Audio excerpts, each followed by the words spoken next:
matin, bien aimé, nous allons faire un truc. Ce matin, nous allons prendre nos Bibles. Ce matin, nous allons prendre nos Bibles et vous allez noter 3 passages. Nous allons lire Deutéronome, du chapitre 8, le chapitre 8, du verset 2 au verset 4. Et toujours Deutéronome, nous prendrons ensuite le verset 14 au verset 15. Et ensuite, nous repartirons à Exode, chapitre 7, du verset 10 au verset 13. Pour ceux qui notent. Donc, vous notez ces 3 passages. Deutéronome, chapitre 8, du verset 2 au verset 4. Et on aura Deutéronome, toujours chapitre 8, nous irons le verset 14 au verset 15. Et on prendra Exode, chapitre 7, du verset 10 au verset 13. Bien. Maintenant, regardez-moi. Vous avez fini de noter, s'il vous plaît, merci. Maintenant, vous me regardez, parce que je vais vous parler maintenant. Vous savez,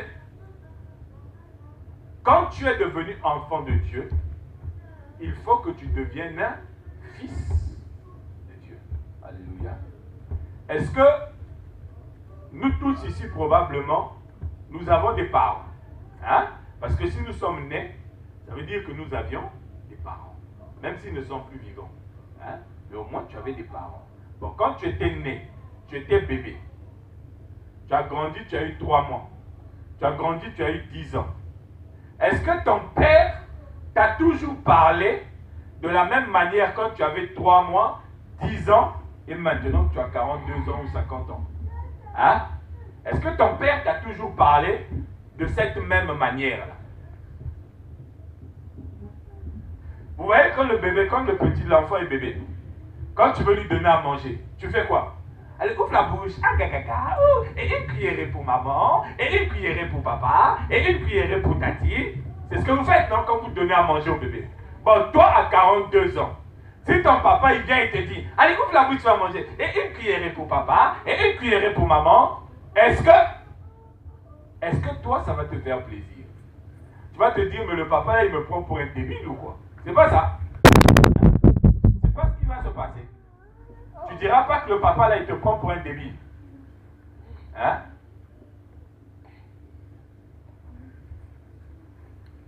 Tu vas t'asseoir là-bas. Va t'asseoir. Va t'asseoir.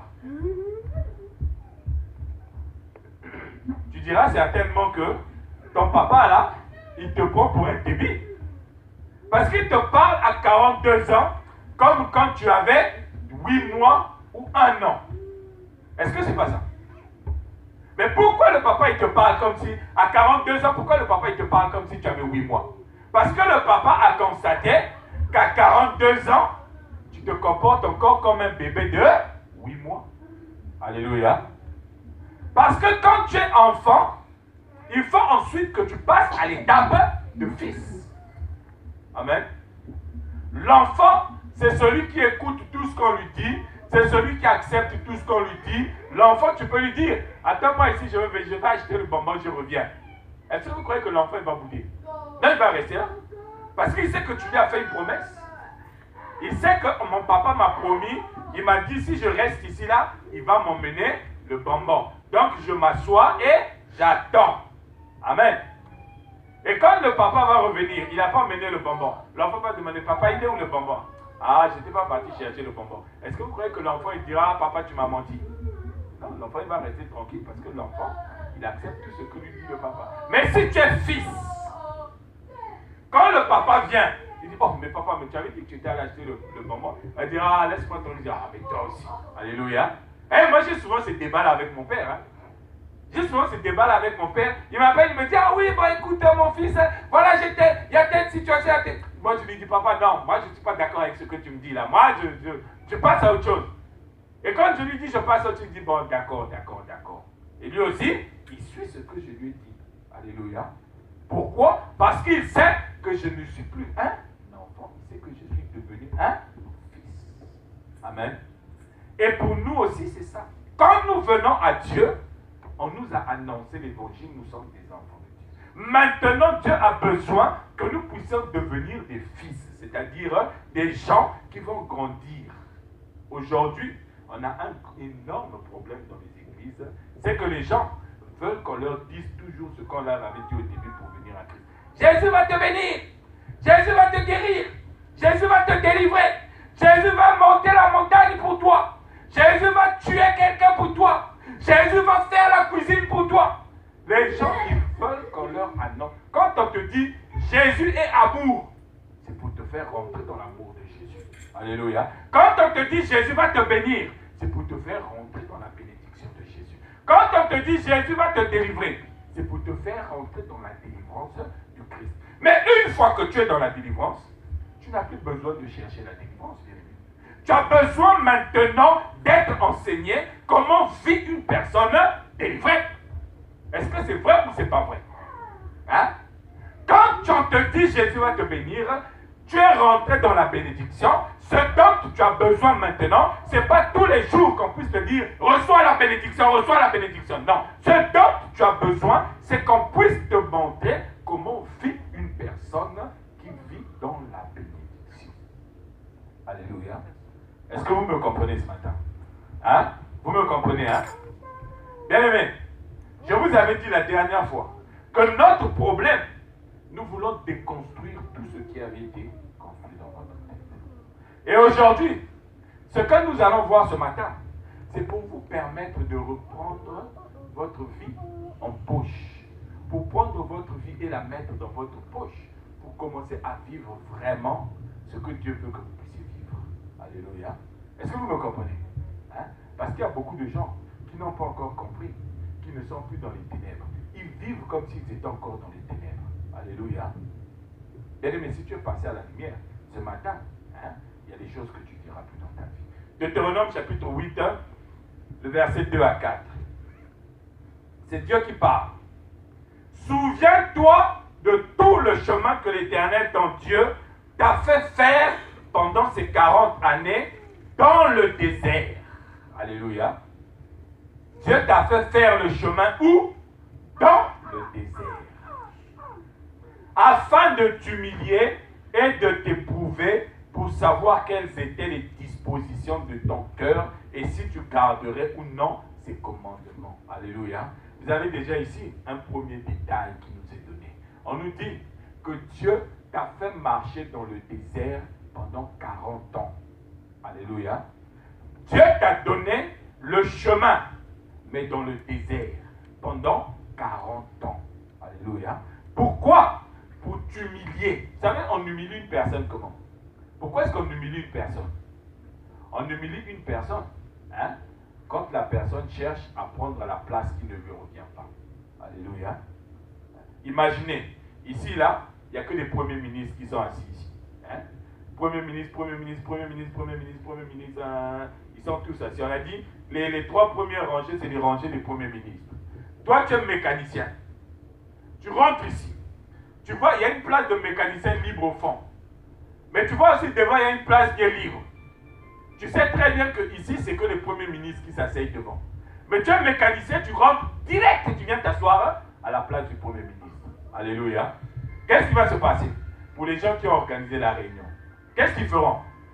Ils vont venir te faire lever. Si tu as la chance, tu tomberas sur des gens respectueux qui viendront et qui te diront à l'oreille doucement, il ne faut pas t'asseoir ici, là, c'est pas pour toi. Toi, il faut aller derrière là-bas. Alléluia. Amen. Mais si tu as des gens aussi impolis, ils enverront la sécurité qui viendra. Monsieur, debout. Et tout le monde va voir, on te met debout comme un malpropre là. On te dit, allez au fond là-bas, ta place est au fond là-bas. Vous avez compris, non? Donc c'est ce que Dieu veut dire quand il dit qu'il t'a placé dans le désert pour t'humilier. Dans le désert là, il y a un chemin. Et c'est ce chemin-là que Dieu va utiliser pour te montrer ta véritable place. Alléluia. Est-ce que vous comprenez? Hein? Et il dit ensuite, pour t'éprouver, pour vérifier qu'effectivement, que toi tu gardes la parole de Dieu. Or, pour garder la parole de Dieu, il faut déjà la recevoir. Il faut déjà l'écouter. Amen. Si je te dis, bon, ma soeur, ou bien mon frère, garde-moi ces 150 € là, mais je ne te les ai pas donnés. Je te dis, garde-moi les 150 €. Peut-être ta réaction, ça va être quoi? Tu vas dire, oh, Toi, tu m'as donné 150 €, mais ça, tu commences déjà à exercer le vol sur les gens ici ou quoi? Alléluia. Pour que tu puisses garder quelque chose, il faut que tu le reçoives. Amen. Amen. Donc, si tu as reçu la parole de Dieu, Dieu va vérifier, parce que éprouver, c'est ça. Dans le désert, Dieu te montre ta place avec le chemin, mais dans le désert, Dieu vérifie aussi que tu as gardé ce que tu as reçu. Or, ce que tu reçois, c'est quoi? Ce que tu reçois, c'est la parole de Dieu. Alléluia. Ce que tu reçois, c'est la parole de Dieu. Et Dieu veut voir avec cette parole-là, dans le désert, comment tu vis avec. Est-ce que cette parole te permet de respecter la place où on t'a montré, où le chemin t'a montré que ta place c'était ici. Alléluia. Est-ce que vous me comprenez? Hein? Bien aimé, il ne faut pas se séduire. Il ne faut pas se laisser séduire. Hein? Ne vous laissez pas séduire parce qu'il s'agit de votre vie. Et au verset 3, il dit, il t'a humilié, il t'a fait souffrir de faim. Ah, le Seigneur est merveilleux. Il dit, il t'a humilié, il t'a fait souffrir de la faim, mais derrière, il ajoute, il t'a nourri de la manne. Est-ce que vous avez compris que dans ce passage-là, dans ces deux versets-là, deux fois, Dieu nous parle de Jésus-Christ. Mais vous ne le voyez pas. Deux fois, Dieu nous parle de Jésus-Christ. Dans le verset 2, il dit, souviens-toi de tout le chemin. Le chemin, c'est qui? Hein? Le chemin, c'est qui? C'est qui a dit, je suis le chemin, la vérité et la vie. C'est moi, Salem, qui a dit ça. Amen. Amen. Amen. Je vois des gens qui disent, ah oui, oui, oui, oui. Alléluia. C'est moi, Salem, je suis le chemin, la vérité et la vie.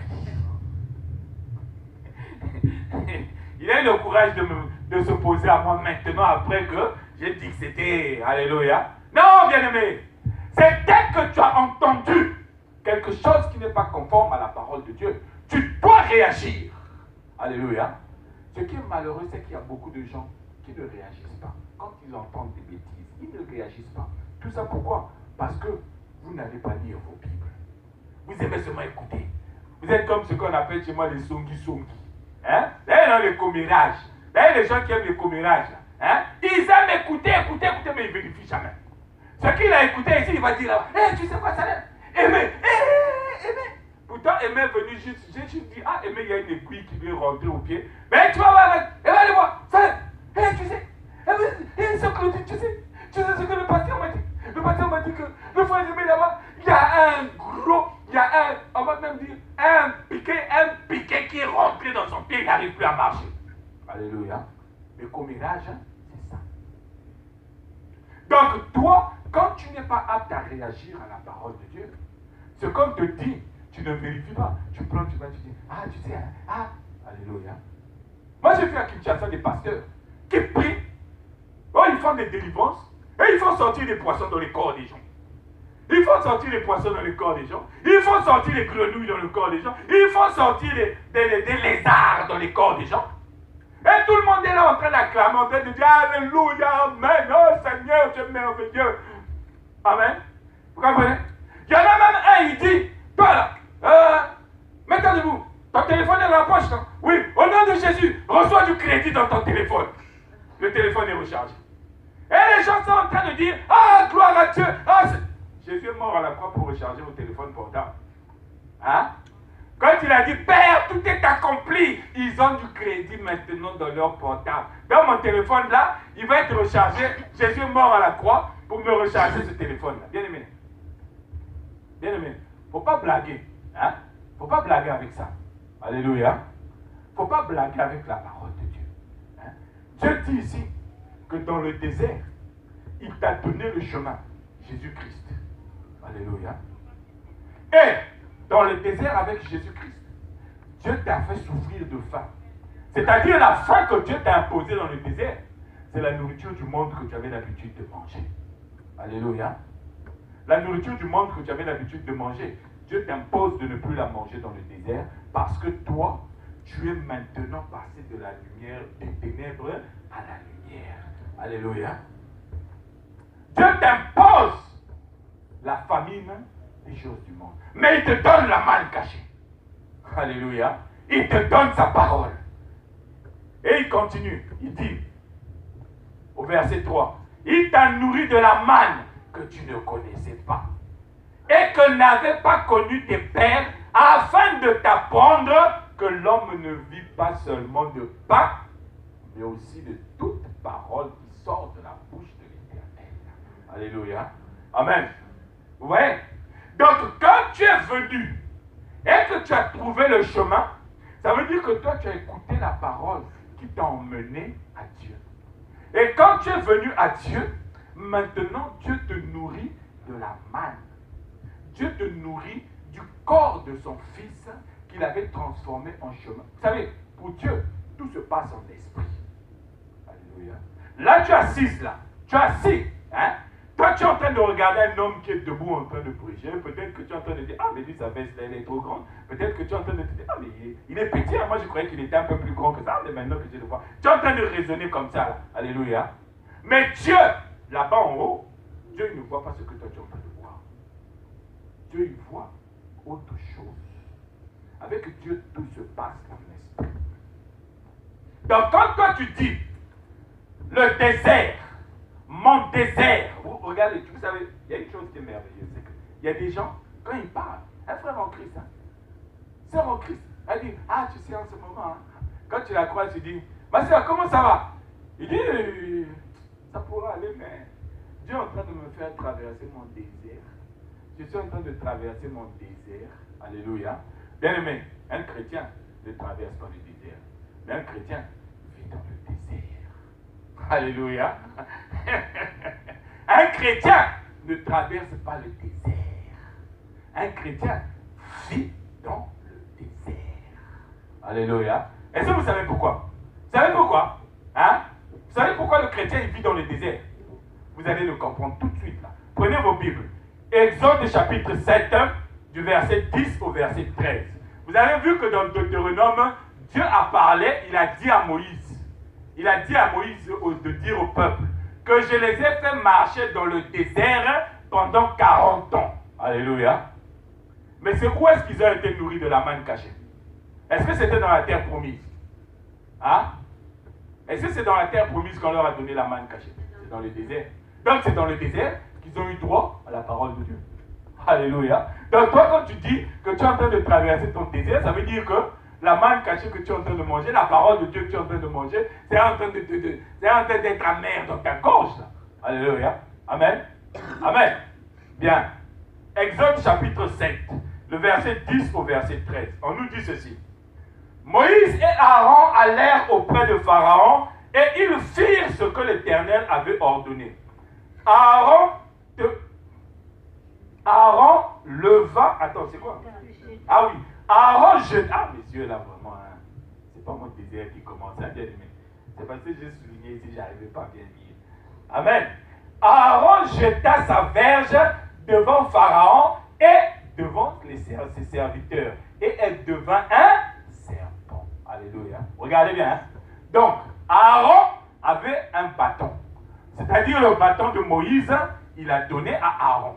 Et Aaron a pris le bâton, il a jeté devant Pharaon. Et le bâton est devenu quoi? Le bâton est devenu serpent. Amen. Ensuite, verset 11. Mais Pharaon appela ses sages et ses enchanteurs et les magiciens d'Égypte. Eux aussi en firent autant par leurs enchantements. Ils jetèrent tous leurs verges et elles devinrent des serpents et la verge d'Aaron engloutit leur verge. Alléluia. Regardez. Donc, Aaron prend le bâton de Moïse, il jette au sol. Le bâton de Moïse se transforme en serpent. Amen.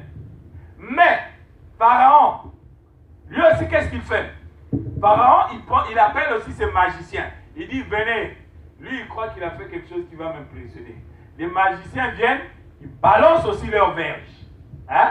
Et qu'est-ce qui se passe? Les verges des magiciens se transforment en serpents. Alléluia. Donc les verges des magiciens deviennent comme ce que Moïse avait jeté au sol. Amen. Mais chose curieuse, la verge de Moïse va avaler. Donc, est-ce que vous vous rendez compte qu'il y a quelque chose qui s'est passé là, que vos yeux ne voient pas, mais que Dieu nous montre ta vie. C'est-à-dire, Dieu est en train de me montrer vos vies, bien-aimés. Dieu est en train de me montrer vos vies. C'est-à-dire, le bâton était dans les mains du magicien de Pharaon. Le magicien de Pharaon, là, c'est quoi? C'est celui qui obéit aux ordres de son maître Pharaon. Alléluia. Donc, si Pharaon lui dit, le bâton que tu as dans le main, là, tu ne le lâches pas. Lui aussi, il fait quoi? Il ne le lâche pas. Amen. Mais pour que Pharaon puisse avoir l'intention de donner l'ordre à ces magiciens qui puissent lâcher les bâtons pour que les bâtons deviennent des serpents, il fallait quoi? Il fallait qu'il y ait un bâton qui se transforme en serpent. Alléluia. Si le bâton de Moïse ne s'était pas transformé en serpent, on n'aurait jamais su que les magiciens de Pharaon, les bâtons qu'ils avaient dans les mains, c'était des serpents. Vrai ou faux? Hein? On n'aurait jamais su. Alléluia. Si Jésus n'était pas venu, tu n'aurais jamais su que toi, tu vivais dans la malédiction. Alléluia. Si Jésus n'était pas venu, toi, tu n'aurais jamais su que tu as la possibilité d'avoir accès à la vie éternelle. Si Jésus n'était pas venu, toi, tu n'aurais jamais su que tu as la possibilité de prendre le dessus sur les sorciers. Alléluia. Si Jésus n'était pas venu, toi, tu n'aurais jamais su que dans ta vie, tu peux avoir accès au miracle de Dieu. Alléluia. Amen. Donc, vous comprenez que c'est à cause du bâton de Moïse que les magiciens ont été obligés de lâcher leurs bâtons qui sont devenus des serpents. Maintenant, qu'est-ce qui va se passer? Le bâton de Moïse va les avaler. Ça veut dire que les magiciens, ils n'ont plus rien dans leurs mains. Vrai ou faux? Hein? Et quand le bâton de Moïse avale, ça veut dire que les bâtons qui se sont transformés en serpents, qui étaient dans les mains des magiciens de Pharaon, ils sont où maintenant? Ils sont dans le ventre du serpent qui vient du bâton de Moïse. Et quand Moïse récupère le bâton, il le prend par la queue. Alléluia. Je vous expliquerai un jour pourquoi est-ce que Moïse ne prend pas le bâton à la tête, mais il le prend à la queue. Je vous expliquerai ça un jour. Mais aujourd'hui, je veux d'abord vous expliquer ce que c'est que ce bâton et qu'est-ce qui fait qu'un chrétien ne vit pas dans le désert. Alors, donc les bâtons des magiciens de Pharaon se sont retrouvés dans le bâton de Moïse. Alors, Moïse, il se retrouve où? Quand Moïse il sort de l'Égypte, il se retrouve où? Il se retrouve où? C'est pas dans le désert. Hein? Moïse ne va pas dans le désert avec ce bâton-là. Donc quand Moïse va dans le désert avec son bâton, ça veut dire quoi? Qu'il a aussi emmené les bâtons qu'il avait avalés, que son bâton avait avalé des mains de Pharaon. Vrai ou faux?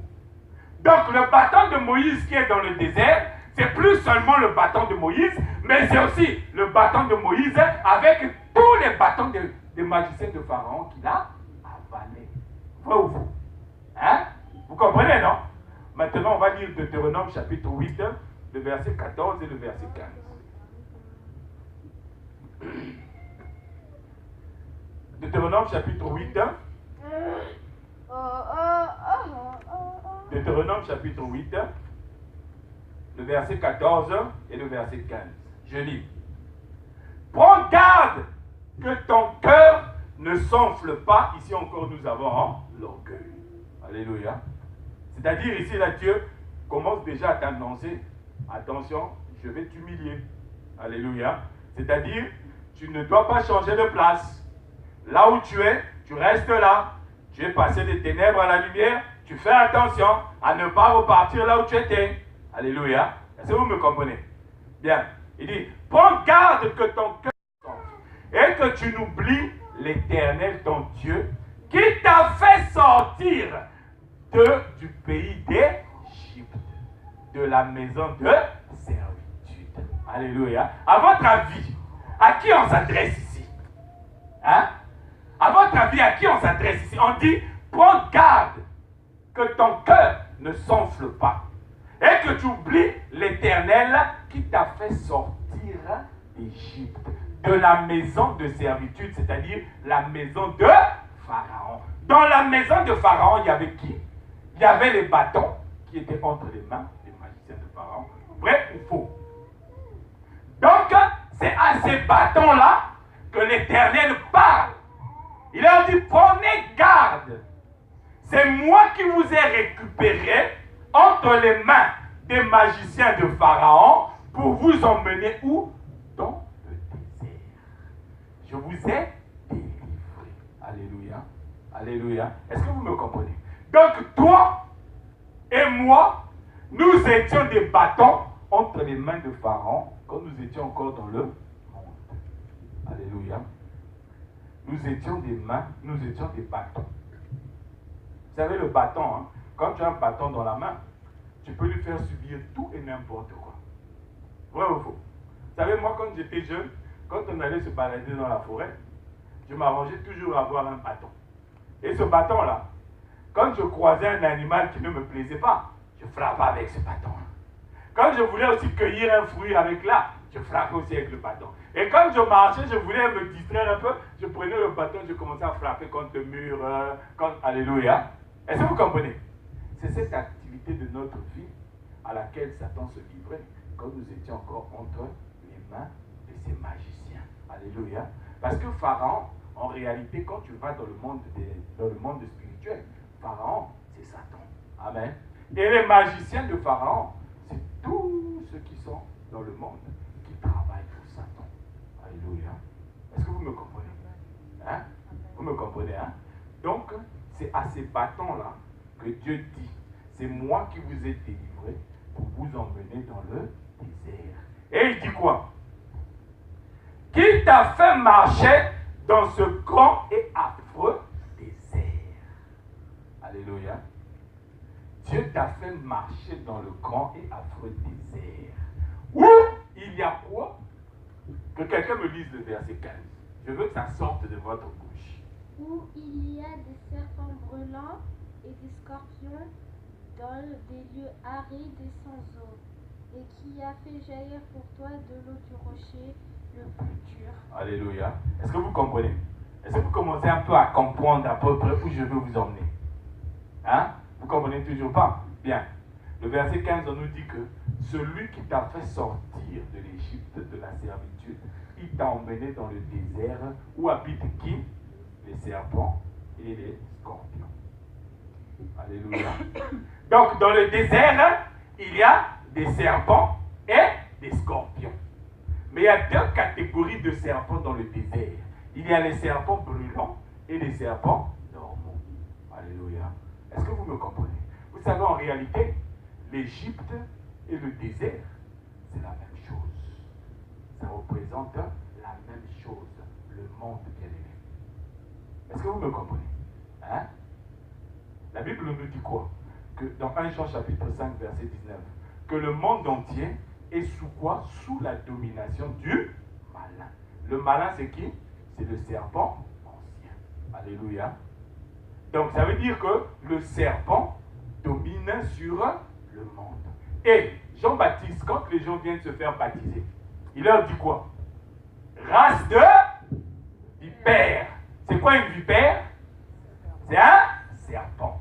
Alléluia. Et Dieu, il avait dit quoi au serpent au début? Il avait dit, je mettrai inimitié entre ta postérité et la postérité de la femme. Ça veut dire entre les gens qui sont comme toi, le serpent, et les gens qui sont comme la femme, c'est-à-dire la parole de Dieu. Alléluia. Donc, dans le monde aujourd'hui, nous avons des gens qui ressemblent à des serpents, qui sont comme Satan, et nous avons des gens qui ressemblent à la parole de Dieu. Alléluia. Mais ceux qui ressemblent à la parole de Dieu, c'est ceux qui étaient aussi entre les mains des magiciens de Pharaon. Quand tu es en Égypte, bien-aimé, hein, tu ne vois pas le monde. Alléluia. Quand tu es en Égypte, tu ne te rends pas compte que tu es dans le monde de Satan. Alléluia. Est-ce que vous me comprenez? Hein? Pour te rendre compte que tu n'es plus dans... Pour te rendre compte que le monde n'est plus ton lieu d'habitation, il faut que tu sortes pour aller dans le désert. Alléluia. Parce que quand tu arriveras dans le désert, tu n'arrives pas dans le désert dans un avion ou dans une BMW ou je ne sais pas dans quel véhicule. Non. Tu arrives dans le désert, dans le ventre du bâton de Moïse. Alléluia. Est-ce que vous me comprenez? C'est-à-dire, toi, quand on t'a pris là-bas de l'Égypte, on t'a emmené dans le désert, on t'a transporté dans le ventre du bâton de Moïse, c'est-à-dire dans le ventre de Christ. Est-ce que vous comprenez? Hein? Jésus donc t'a pris et il t'a emmené, il t'a fait sortir d'Égypte. En réalité, quand Jésus te fait sortir d'Égypte, il te montre simplement que toi, ta maison, c'est plus ici. Amen. Est-ce que vous comprenez? L'opération que Jésus opère, ce n'est pas une opération physique, c'est une opération d'abord spirituelle. C'est ton âme que Jésus prend et qu'il emmène hors du monde. Alléluia. Vous savez que l'âme, c'est le siège des pensées de l'homme. Amen. Si c'est dans tes pensées, quand tu étais en Égypte, tes pensées, c'est Satan qui dictait ce que tu devais penser. Et forcément, ce que tu penses, c'est ce que tu dis, c'est ce que tu fais. Vrai ou faux? Hein? Si un jour, par exemple, tu es assis ici, là, tu regardes, tu dis, le pasteur, là, il a une grosse tête. Hein? Tu as pensé ça, vrai ou faux? Et puis après, tu vas le dire. Elle dit, pasteur, regarde la grosse tête. Alléluia. Tu vas pas dire, ah, pasteur, je ne sais pas ce que c'est. Non, c'est venu de tes pensées. Alléluia. Hein? Peut-être que le diable a mis cette pensée parce qu'il voulait te distraire un peu parce que tu dormais.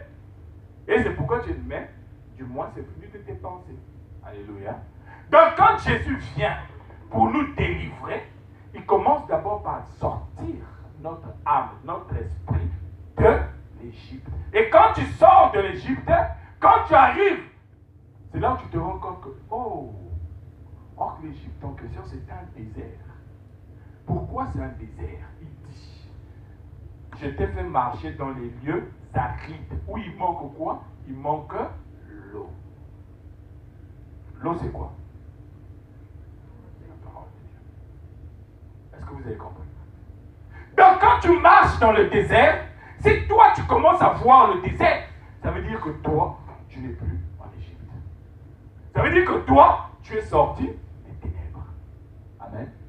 Si tu commences à voir le désert, ça veut dire que toi, tu n'es plus en Égypte. Toi, tu es dans le désert, au milieu des serpents et des scorpions.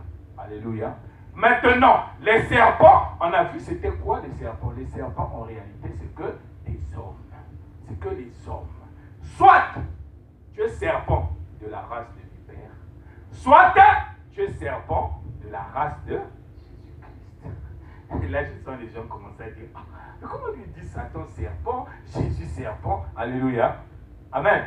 Je ne vous embrouille pas, bien aimé. Pour comprendre la race du serpent de Jésus, allons dans Nombre.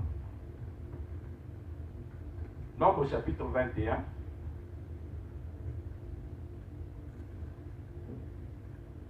Nombre chapitre 21. Du verset 4 au verset 9. Je lis. Vous m'écoutez, hein? Nombre chapitre 21, du verset 4 au verset 9. Il est écrit ceci. Ils partirent de la montagne de Hor par le chemin de la mer Rouge pour contourner le pays d'Édom. Le peuple s'impatienta en route et parla contre Dieu et contre Moïse. Pourquoi nous avez-vous fait monter hors d'Égypte pour que nous mourions dans le désert? C'est-à-dire, des gens se plaignent, ils disent, pourquoi vous nous avez délivrés de la servitude de Pharaon? C'est pour que nous puissions mourir dans le désert. Alléluia. J'étais pour moi tranquille dans le monde, tu es venu me chercher là-bas, tu m'as emmené pour que je puisse voir maintenant que le monde c'est un désert. C'est ma mort que tu voulais, frère. Hein? Pourquoi tu es venu m'annoncer l'évangile? Maintenant là, j'avais mon... Comment disent les Ivoiriens là? Les Ivoiriens, ils utilisent un terme pour parler d'un homme qui entretient une jeune fille, ou bien un jeune garçon qui se fait entretenir par une vieille maman là. Ils ont un terme qu'ils utilisent, j'ai oublié. Donc toi, tu vas dire, attends, moi quand j'avais besoin d'argent, j'avais mon petit gars qui venait me donner l'argent. Quand j'avais besoin de manger, j'avais ma petite maman qui venait me donner. Toi, tu m'as pris, tu m'as emmené dans ton affaire de Jésus. Maintenant, je vois le désert et je sais que là-bas, je vais mourir. Alléluia. Amen. C'est ça ce que ça veut dire ici. Les gens qui sont en train de bouder parce qu'ils ont été délivrés de l'esclavage. Ils disent, pourquoi nous mourions dans le désert? Car il n'y a point de pain, il n'y a point d'eau. Et notre âme est dégoûtée de cette misérable nourriture. Ah là là, bien aimé. Quand tu es dégoûté de la nourriture de Dieu et que tu dis qu'elle est misérable, ça veut dire que toi, tu es encore en Égypte. Ton cœur est encore en Égypte. Tu es comme la femme de Lot. Vous avez vu, non? La femme de Lot, elle est sortie de Sodome et Gomorrhe. Mais comme son cœur était encore là-bas, elle s'est retournée pour voir. Et elle est restée figée toute sa vie. Alléluia. Verset, on continue, verset 6. Alors l'Éternel envoya contre le peuple des serpents brûlants. Alléluia. Est-ce que vous avez vu? Hein?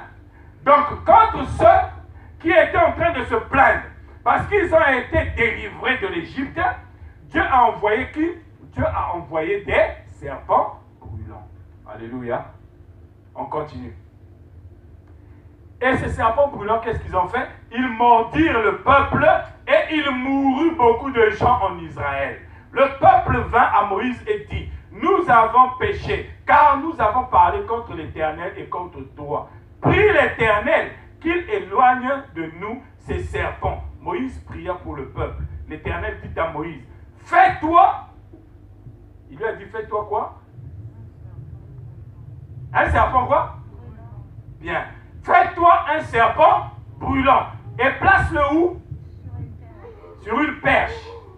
C'est-à-dire sur un bâton. Et Moïse, il avait quoi? Moïse, il avait quoi? Il avait un bâton aussi, non? Hein? Donc, quand Moïse se fait le serpent brûlant, il le met où? Il le met sur le bâton. Et on dit quoi? Quiconque aura été mordu et regardera le serpent, il va faire quoi? Il va conserver la vie. Ça veut dire, il ne va plus mourir. Or, quand tu ne meurs plus, ça veut dire quoi? Ça veut dire que tu as hérité de la vie. Et qui donne la vie éternelle? Qui donne la vie éternelle? C'est Salem. Alléluia. Vous venir me prier, moi je vais vous donner la vie éternelle. Vous allez voir, moi je vais partir, vous allez rester. Amen. Amen. Est-ce que vous comprenez? Donc, le serpent brûlant, comme Moïse a fait, qu'il a élevé, en réalité, ce serpent brûlant, c'est celui qui donne la vie éternelle. Donc, le serpent brûlant, c'est qui? C'est Jésus. Alléluia. Alléluia. Est-ce que vous me comprenez maintenant? Est-ce que vous comprenez maintenant qu'en réalité, quand tu arrives dans le désert, c'est parce que tu as la même nature que le serpent que Moïse a élevé et qui donne la vie éternelle. Ça veut dire que toi, quand tu es délivré de l'Égypte et que tu arrives dans le désert, ça veut dire que toi, tu es un serpent qui vit au milieu des serpents, mais tu es un serpent qui a la nature du serpent qui donne la vie éternelle. Alléluia. Ça veut dire que toi, quand tu vas mordre les gens, en réalité, vous voyez ici que Dieu dit quoi? La Bible dit quoi? Que les serpents brûlants, Dieu les a envoyés à quel moment? Quand les gens commençaient à bouder, parce qu'ils étaient sortis de l'esclavage.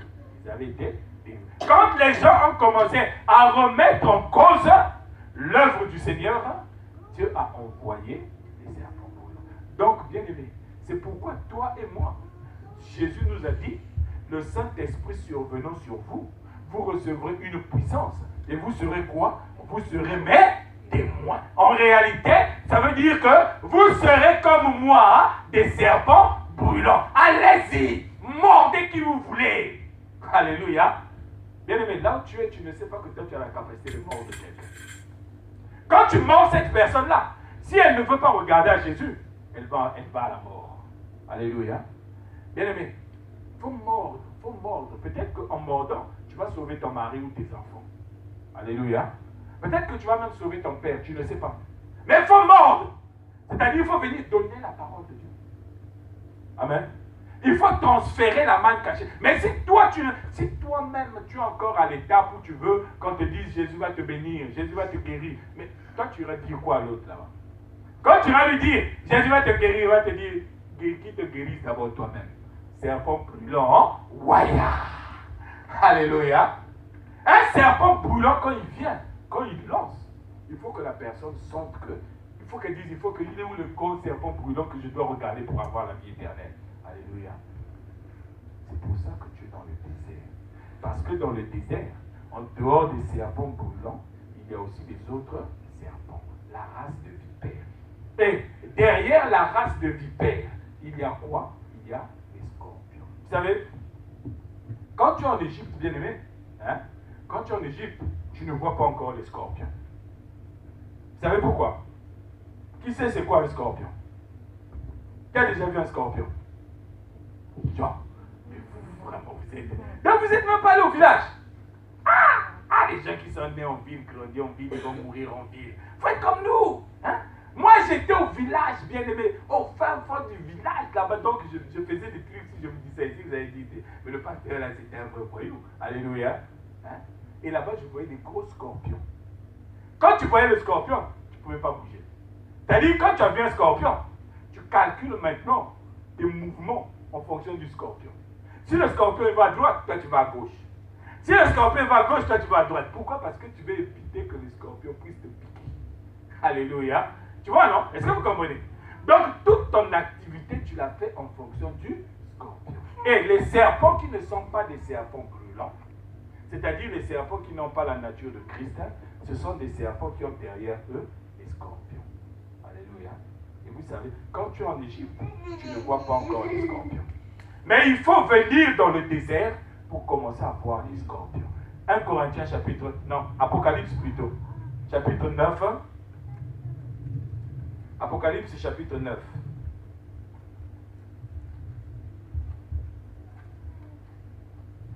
Le verset 1 à 5.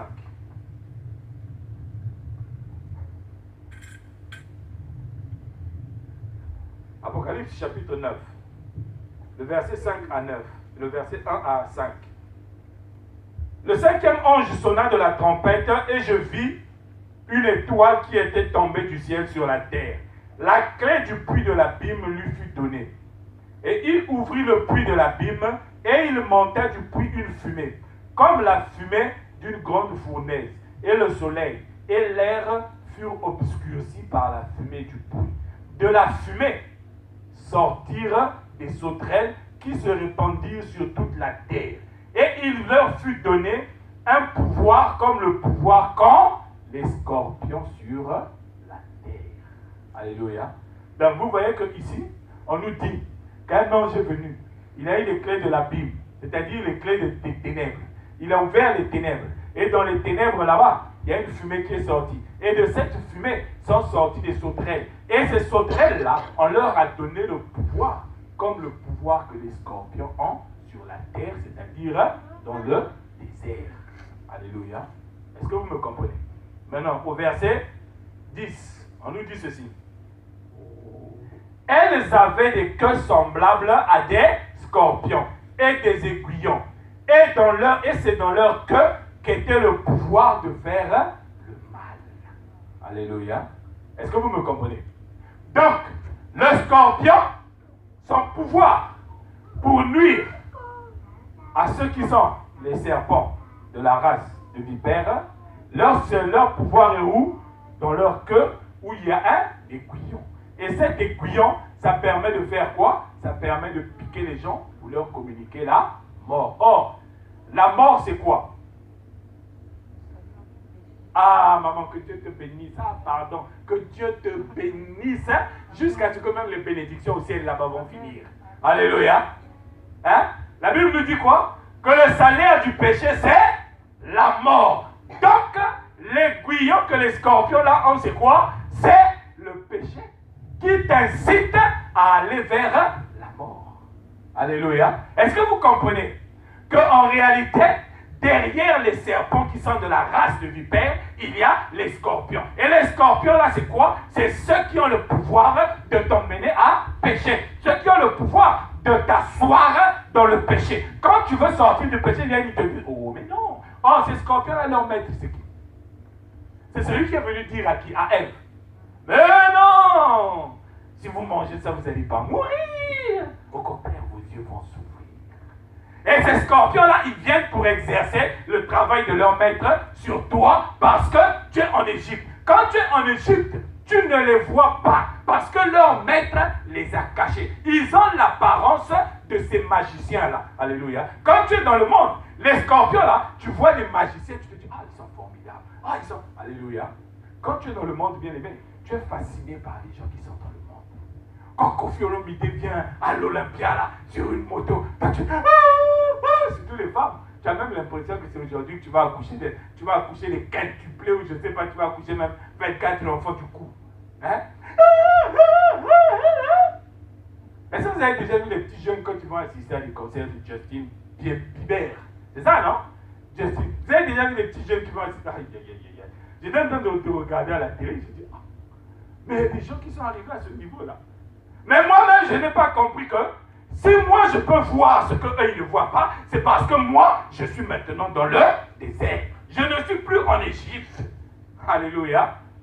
Tout ce que tu peux voir. Aujourd'hui, quelqu'un va venir te dire, oh non, mais voilà, un tel, il était malade, donc on est allé voir le marabout. Toi, tu vas lui dire, oh, c'est pas bien d'aller voir un marabout. Mais qui t'a dit que c'est pas bien d'aller voir un marabout? Parce que tu n'es plus dans tu n'es plus en Égypte, tu es maintenant dans le désert. Tu es maintenant avec les serpents brûlants. Alléluia.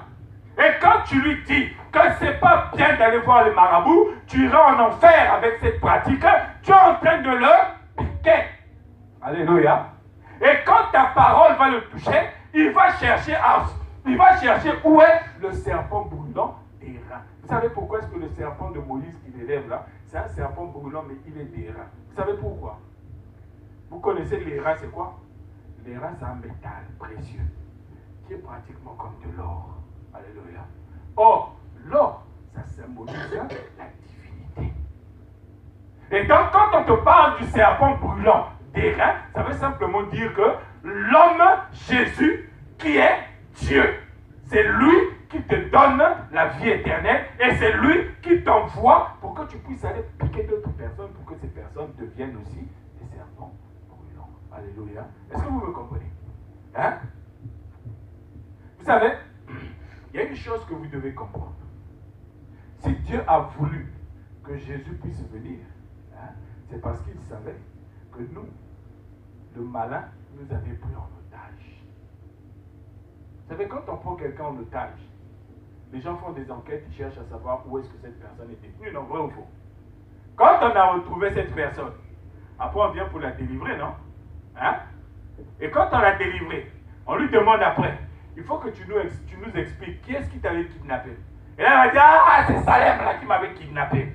Et moi, on va m'attraper, on va m'arrêter, on va me mettre en prison sur le témoignage de cette personne. Or, bien aimé, il y a des gens, ils n'aiment pas trahir Satan. Ils n'aiment pas trahir Satan. Tu as beau lui dire, il dit, je ne trahis pas. C'est mon maître. Qui a déjà entendu parler du syndrome de Stockholm? Le syndrome de Stockholm. Qui a déjà entendu parler de ça?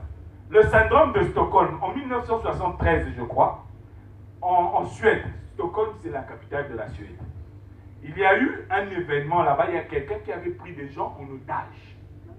Il les a pris en otage, il les a retenus là pendant des heures et des heures. Et finalement, on est venu, on les a délivrés. Ces gens-là, qui étaient pris en otage, on les a délivrés. Ils sont sortis. Et quand on leur a dit, maintenant vous êtes délivrés, vous allez venir témoigner contre celui qui vous avait pris en otage. Tous, ils ont dit on ne témoigne pas contre lui. Alléluia. Tous, ils ont dit on ne témoigne pas contre lui. Pourquoi? Parce qu'ils se sont identifiés à lui. C'est-à-dire ils se sont associés émotionnellement à lui. Ils ont commencé à partager ses émotions. Ils ont commencé à partager ses pensées. Alléluia. Il y en a même une, pendant que le gars était en prison, elle a commencé à dire, moi je suis amoureuse de toi. Tellement quand tu sortiras de prison, il faut qu'on se marie. Oh, bien aimé! Toi, tu avais été kidnappé. Tu as oublié. Celui qui t'a kidnappé, on te demande aujourd'hui de témoigner contre lui. Alléluia. C'est pourquoi aujourd'hui, vous voyez, il y a beaucoup de gens qui sont habités par le syndrome de Stockholm. Quand tu lui dis, voilà, ton petit frère est là-bas en train de boire, va lui parler de Jésus. Elle te dit, non, je ne veux pas lui parler. Mais elle va témoigner celui qui t'a libéré. Non, non, je ne veux pas lui parler de Jésus. Alléluia. Bien aimé, tu es dans le syndrome de Stockholm. C'est pourquoi Dieu nous met dans le désert. C'est le désert qui permet à Dieu de déterminer où sont les véritables serpents brûlants et où sont encore les races de vipères. Alléluia. Parce que les races de vipères, même si à l'église ils chantent tous les jours, Hosanna, Alléluia. Quand tu vas lui demander maintenant de témoigner contre Satan, tu sais frère, tu sais. Non, bien-aimé. Hein? Témoigner contre Satan, ça montre que toi, tu as coupé les ponts avec Satan. Tu n'es pas dans le syndrome de Stockholm. Alléluia. C'est-à-dire, toi, le Saint-Esprit, quand il donne des informations au ciel là-bas, il dit, 7 boulevards de Turenne, il y a quelqu'un qui n'est plus dans le syndrome de Stockholm là-bas. Mais par contre, je ne sais pas s'il est seul parce qu'il vit à 5 dans la maison, mais je suis un peu embrouillé. Est-ce qu'il n'y a que lui ou bien il faut qu'il vienne vérifier? Alléluia. Est-ce que vous comprenez? Hein? Le Saint-Esprit envoie des messages, ce que vous ne savez pas. Le Saint-Esprit envoie des messages. Jésus connaît toutes les adresses sur la terre où il y a des serpents brûlants à cause du Saint-Esprit. Donc même si tu viens à l'église tous les jours en train de chanter Hosanna, Hosanna, danser même à te rouler au sol, là. Quand on te dira d'aller témoigner contre Satan, c'est là où le Saint-Esprit saura ça, syndrome de Stockholm. Il ne faut même pas aller à cette adresse-là. Alléluia. Est-ce que vous comprenez? C'est à cause de ça que le Seigneur nous place dans le désert. Parce qu'après le désert, il y a quoi? Il y a la terre promise. Alléluia. Après le désert, il y a la terre promise. C'est-à-dire le pays où coule le lait et le miel. En d'autres termes, un pays qui est entouré de la parole de Dieu. Alléluia. Parce que le lait et le miel que vous avez l'habitude de dire, oh Seigneur, merci parce que tu vas me faire rentrer dans ce pays où coule le lait. Mais le pays où coule le lait et le miel, c'est le royaume de la parole de Dieu, bien-aimé. Alléluia.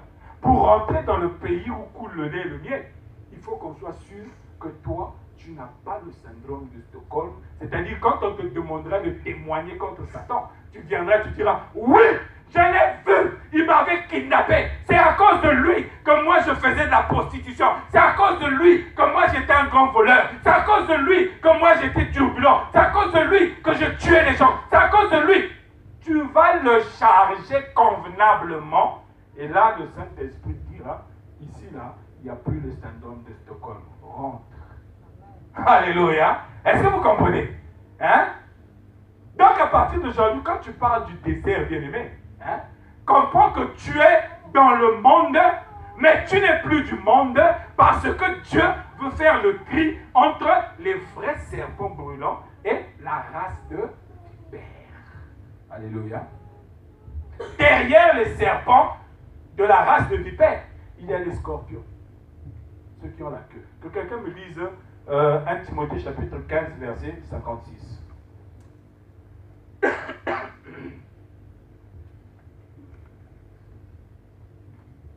1 Thessaloniciens chapitre 15, verset 1 Corinthiens plutôt, excusez-moi. 1 Corinthiens. Chapitre 15, verset 56.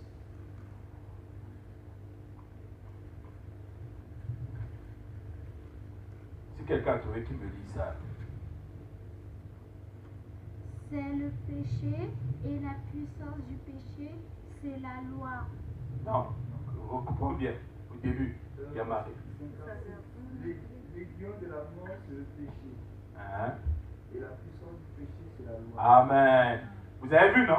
Quand je vous ai dit que les scorpions, là, leur puissance, c'était le péché. Vous avez ici la confirmation. Hein? L'aiguillon de la mort, c'est le péché. Et ce péché-là, il tire sa puissance d'où? C'est-à-dire, ce qui le rend puissant, c'est quoi? C'est la loi. La loi, c'est qui? La loi, c'est Christ. Alléluia. Comment est-ce que Christ rend le péché puissant? C'est à cause du syndrome de Stockholm. Ceux qui ne veulent pas témoigner contre le malin qui les a kidnappés, ceux-là, ils sont enfoncés encore de plus belle, hein, dans la mort. Alléluia. C'est pourquoi, bien aimé, dans le désert, tu verras qu'il y a les scorpions et les serpents. Mais Jésus a fait quelque chose de merveilleux. Dans Luc chapitre 10, il dit, je vous ai donné le pouvoir de faire quoi? Que quelqu'un me trouve, si quelqu'un me trouve ce passage-là, non? Tout de suite là, je vais lui faire une surprise. Trouvez-moi le passage qui dit, je vous ai donné le pouvoir de marcher sur les serpents et les scorpions. Si quelqu'un trouve ce passage-là, non?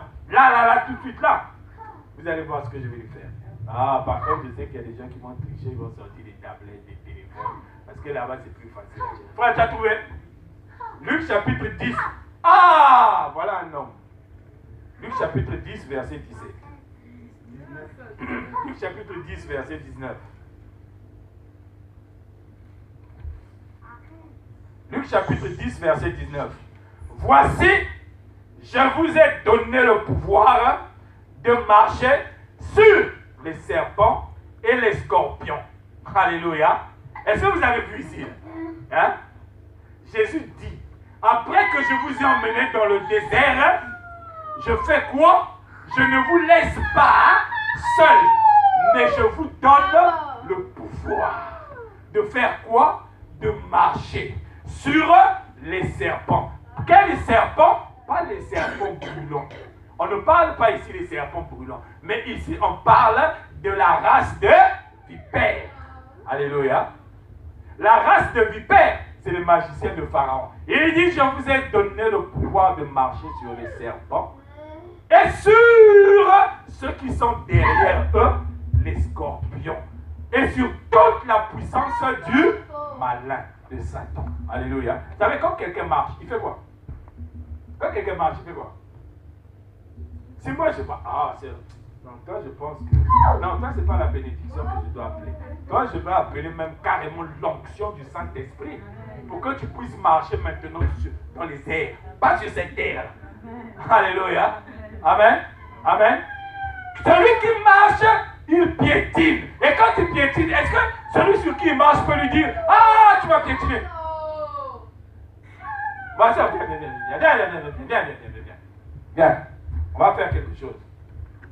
Vous allez voir hein, ce que c'est que de marcher. Bien. Pardon. Hein? Ferme les coudes comme ça là. Parce que tu vas avoir mal. Ferme les coudes. Regardez. Si je fais ça. Elle a fait quoi? Elle a réagi, non?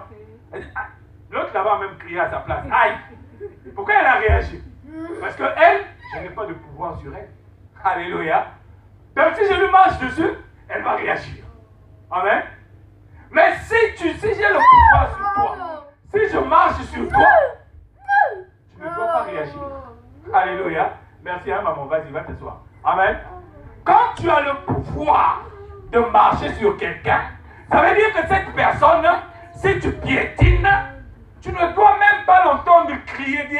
Crions quand nous marchons sur la puissance des ténèbres.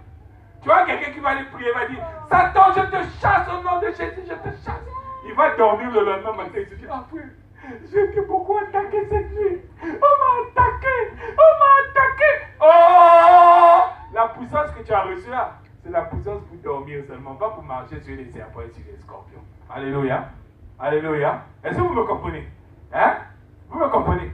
Donc quand tu es dans le monde, toi tu as reçu la puissance. Vous savez, je vous ai dit tout à l'heure que quand tu es dans l'Égypte, tu ne te rends pas compte que l'Égypte c'est le désert. Pourquoi? Quand tu es dans l'Égypte, quand tu as des problèmes, tu trouves aussi des solutions dans les problèmes. Alléluia. Quand tu es encore esclave en Égypte, tu es une femme. Hein? Papa est mort, maman est morte. Tu ne sais pas comment tu vas faire pour manger. La solution pour toi, ça va être quoi? Hein? Tonton Edouard qui travaille au ministère. Quand tu vas dire, viens, il n'y a pas de problème. Je vais te prendre en charge. Alléluia. Quand tonton Edouard te prend en charge, ça veut dire que toi, tu es devenu l'esclave de tonton Edouard. Tu as trouvé une solution dans le monde. Alléluia.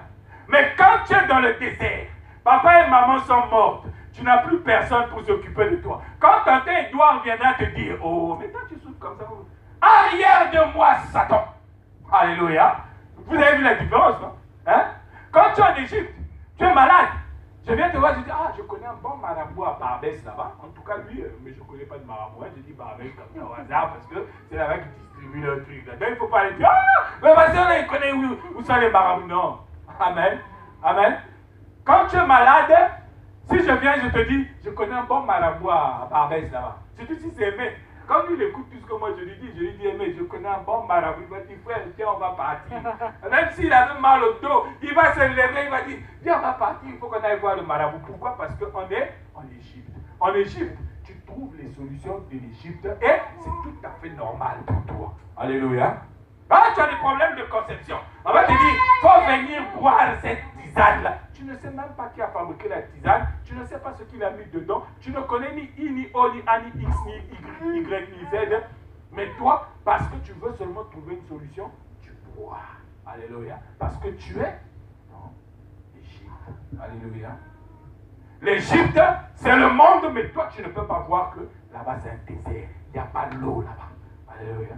C'est quand tu sors de l'Égypte maintenant que tu commences à voir que toutes les solutions que tu avais en Égypte, en réalité, ce n'était pas de bonnes solutions parce que tu es maintenant dans le désert. Là où il y a les serpents et les scorpions, mais toi, tu es un serpent brûlant qui va pour piquer ceux qui ont besoin de la vie éternelle parce que toi-même, tu as la vie éternelle. Et à toi, Jésus te dit, je t'ai donné le pouvoir. Alléluia. Est-ce qu'il y a quelqu'un qui a le pouvoir ce matin? Amen. Est-ce qu'il y a quelqu'un qui a le pouvoir ce matin?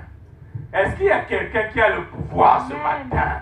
Est-ce qu'il y a quelqu'un qui a... mes amis. Est-ce qu'il y a quelqu'un qui a le pouvoir ce matin? Est-ce que tu as le pouvoir ce matin? Retourne-toi, demande à celui qui est à côté de toi. Dis-lui, tu as quel pouvoir? Tu as quel pouvoir? Tu es quel serpent? Tu es quel serpent? Il y a qui derrière toi? Est-ce qu'il y a le Saint-Esprit derrière toi? Ou bien il y a les scorpions? Alléluia. Tu as quel pouvoir? Demande-lui. Alléluia.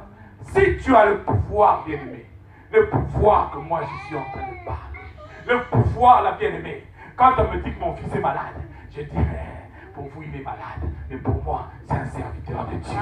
Alléluia. Quand on me dit, ah, ta femme a fait un accident, je dis, ma femme a fait un accident. Oh, c'est pas grave. Pour moi, ma femme, elle va chanter à l'église dimanche. Alléluia. Alléluia. On vient, on te dit, on va te licencier. Vous allez me licencier. Oh, gloire à Jésus. Ça va me donner plus de jours pour commencer à adorer le Seigneur, à louer le Seigneur. Vous m'avez rendu service parce que moi j'ai le pouvoir.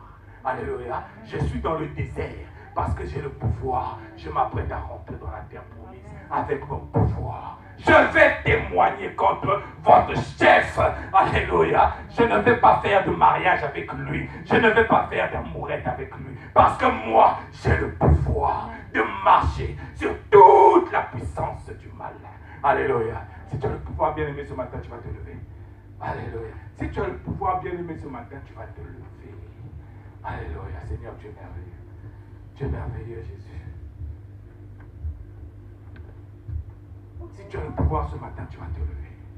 Oh Seigneur, béni sois-tu.